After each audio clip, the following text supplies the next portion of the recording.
The year is 1964, and Christmas is a few weeks away. I was practicing my fleeting role in the primary school nativity play as one of the host of angels appearing to the shepherds in the fields. The head angel had delivered the message of the birth of the Saviour in Bethlehem.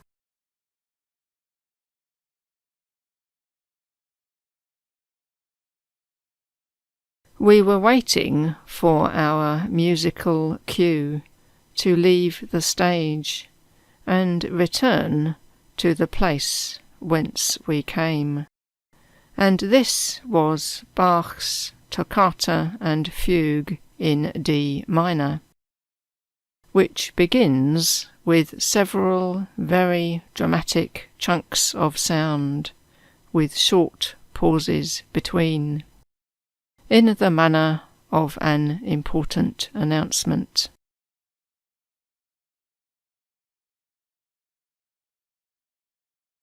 With each chunk, the backmost row of angels turned and rushed off the stage, and this was repeated until all 4 rows had gone. No doubt the loud organ music drowned out the sound of our clattering and thumping feet. A week before the big day, we angels had a good time making our halos. This was a crescent-shaped piece of card that fitted over the top of the head, and we covered it by winding strips of gold paper round it from one end to the other.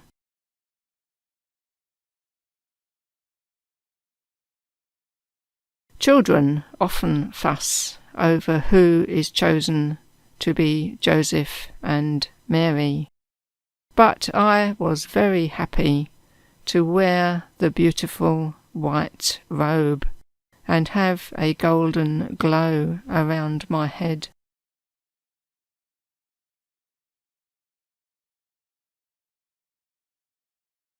The rehearsals were very interesting and entertaining. There was a scene of a meal where all the characters had to suddenly jump up and leave in a hurry.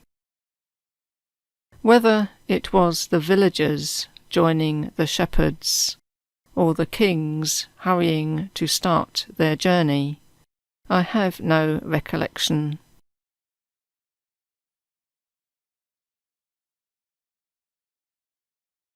All I remember is that some of the children taking part in that scene found it impossible not to grab some of the food from the table before they left, despite the admonishments from the teachers. This was definitely not part of the story, but probably unwittingly true to life. Maybe they should have used cardboard bread to prevent this unseemly interruption to the smooth flow of the story. Some of the characters had to carry candle lamps, and they used gold paper to represent the flame. I was convinced that there was a better solution to this, but no matter how hard I tried, I could not think of an alternative, especially as all the props had to be cheap and handmade.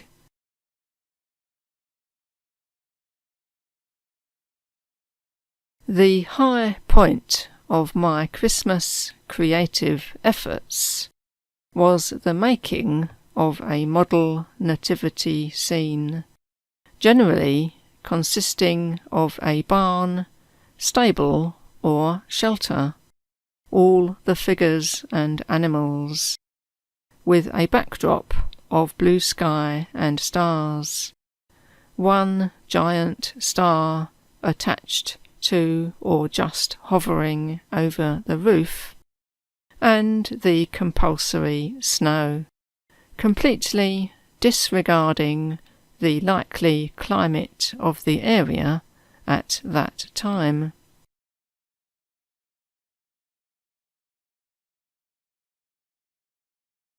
Small, cheap plastic nativity figures were easy to obtain, and tiny toy animals were all ready to hand in the toy box. All my ingenuity went into creating the landscape and buildings, using cereal cartons with white paper stuck to them, so that the details could be drawn and coloured in.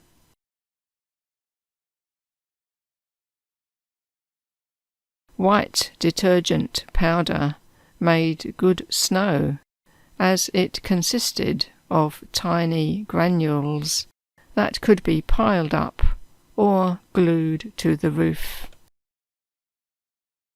Its pungent aroma had to be ignored, and could be forgiven when one stood back to view the perfection of the glistening snow. Background hills were the usual folds of cotton wool. The ultimate enhancement was a small, solitary torch bulb inside the stable, with the battery hidden behind. Yellow interior walls made the whole thing glow from within, and placing it near the Christmas tree meant that the silver stars took on the colours of the tree lights.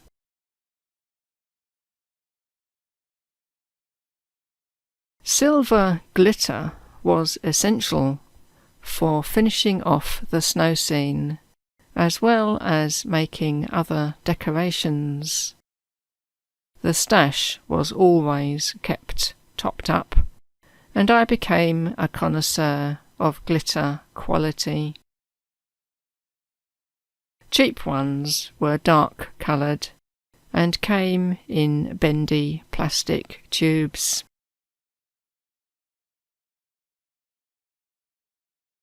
The worst cheap ones were a mixture of colours, and despised as the unattractive sweepings from the factory. The good ones were lighter and came in glass tubes, and those I sought out everywhere I went.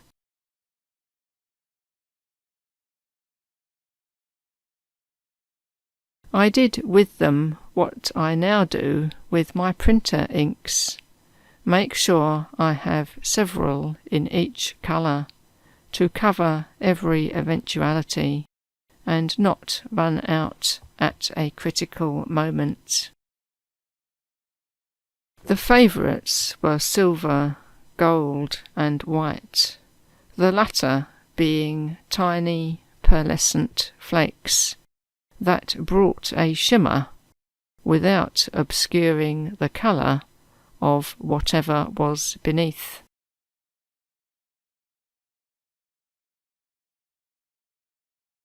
I could not resist improving the Christmas cards with them before my parents sent them out. Every snow scene, candle, lamp, fireside, starry sky, or glistening holly berry had to be picked out in glitter, and I vicariously joined the recipient in gasping with delight at receiving such a gloriously dazzling card, far better than could be bought in any shop.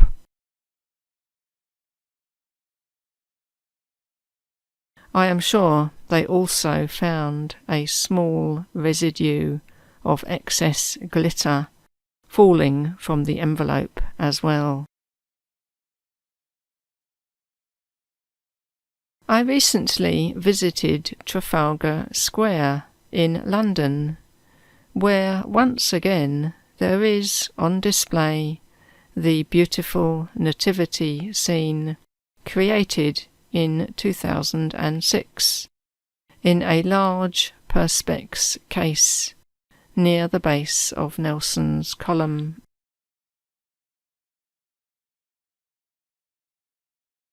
All the carved wooden figures are fairly plain, but lifelike, spread out widely, each spotlighted, and all their gazes directed at the baby in the centre, wrapped in cloths and lying on the ground.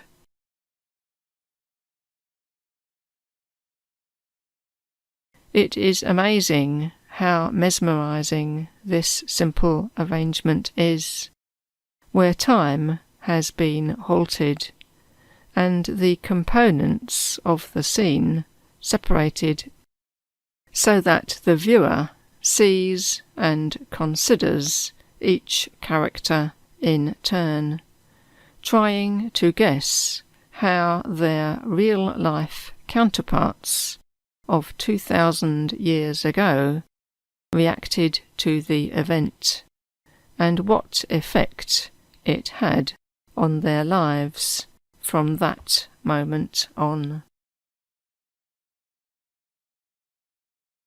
The distance between the figures seems to represent their personal space, empty of intrusions that might interrupt their thoughts on this astounding moment in history. Passing children were instantly drawn to the lamb and donkey in two of the corners. I took photographs from different angles, but they cannot quite capture the arresting effect that the scene has when you are actually standing there. I much prefer this nativity scene to all those I made in years past.